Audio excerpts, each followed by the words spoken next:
What if, during the coldest winter on Earth, a creature not born of this world was trapped beneath the ice, right inside the most haunted hotel in cinematic history? The Overlook Hotel had always carried its own demons, doors that creaked, without wind, twins that never blinked, blood pouring from places it shouldn't. But that night, something else moved, something not of this dimension. Jack Torrance was locked inside the industrial freezer. His mind, fractured and frostbitten, didn't realize he wasn't alone. A metallic screech echoed behind the frozen racks. Not pipes, not rats. Something older.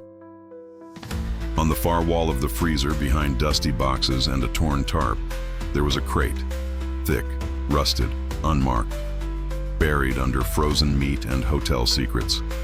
Inside, something pulsed, alien, dormant, and hungry. The old boiler downstairs coughed, struggling in the cold. A pipe burst. Heat crept into the freezer like a whisper. The ice began to melt, and inside that crate, the nightmare twitched. Wendy ran down the hall, dragging Danny behind her. She thought Jack was the only monster here, but the walls no longer whispered his name. The ghosts had gone silent. Even the elevator stood still. The hotel was holding its breath. Jack emerged from the freezer, the door now mysteriously ajar. The hallway ahead of him was warped, carpet bubbling with acidic steam, paint peeling in long, wet streaks. He looked up. The chandeliers were dripping. Not water, but something black, oily, burning. He heard a scream.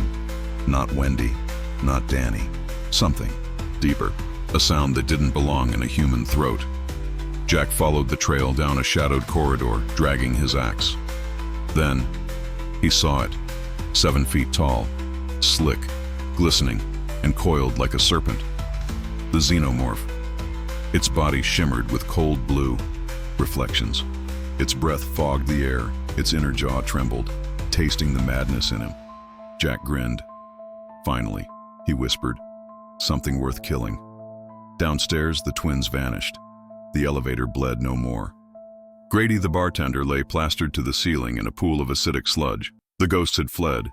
Even the Overlook knew. This thing wasn't part of its story. This was an infection, a parasite to the spiritual. In a forgotten storage room, Wendy cradled Danny. She cried quietly, her breath shaking. But Danny Oxheim wasn't scared. He was glowing.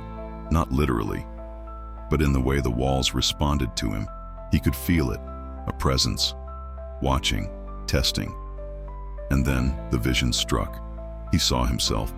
In the ballroom, alone, he saw his father, broken. He saw the black figure staring back at him.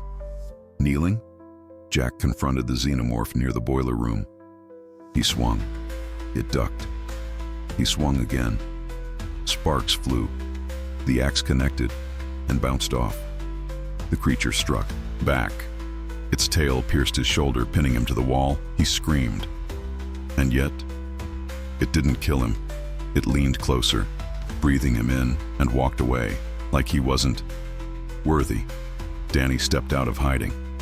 His mother screamed for him to come back. He didn't listen. He walked right up to it. The Xenomorph turned, its head tilted. It lowered itself slightly, not out of fear, out of curiosity. Danny whispered, "You feel it too, don't you?" The creature froze, its body trembling. It had slaughtered colonists, soldiers, androids, but never faced something like this. Danny didn't radiate fear. He radiated power. Light, the kind of light that doesn't die in the cold. The walls cracked, the hotel groaned, and the Overlook split itself open.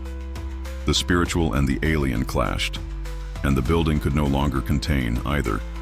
Wendy and Danny ran into the snow, barely escaping. Behind them, the doors slammed shut. The screams stopped. Months passed. When rescuers arrived, they found only silence. Rooms iced over, metal warped, a strange corrosive pattern across the walls. In the ballroom, a single rocking chair moved on its own, and on the wall-length mirror, a message etched with frozen blood. "He's still hungry."